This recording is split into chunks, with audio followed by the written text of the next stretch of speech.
Ing'eni kwa ng'iyo matut tibro fwenyo ni mokwongo kachako pend chik article 143 ogeng'o ker.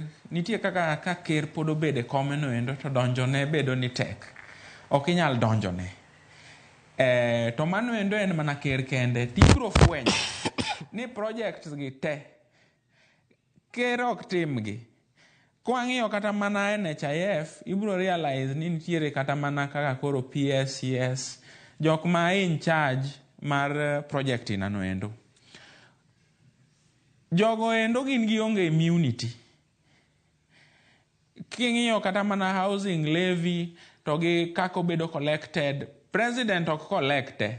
Nitiere some maybe kata parastatal moro, MD moro, nitiere chairman mar board moro, kata ibro yudo ka nitiere PS moro ma in charge of that particular sector.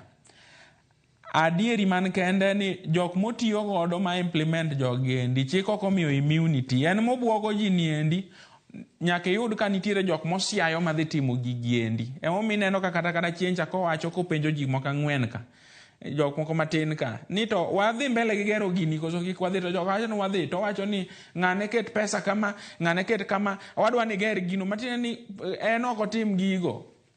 Kata chek machulo gigo endo president ok sign. Koro nitiere jok moko ka ma president oketo kaka koro PS, jok machalo kamago endo. Gin seche ma koro dose chiwo, nikech kata king'iyo kata mana documents, mine kata mana court papers go, ibro yudo ka tin gi ma president of the Republic of Kenya is a party.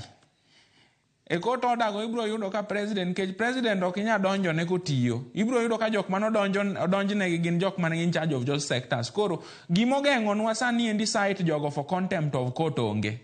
Contempt of court tiende ni idhi donjoni e court achiel cha ni chayo court. Koro bedo ni project no endo dhi mbele no endo to court no kwere, jok mochung' ne okenge machalo kamago endo machalo kaka koro PS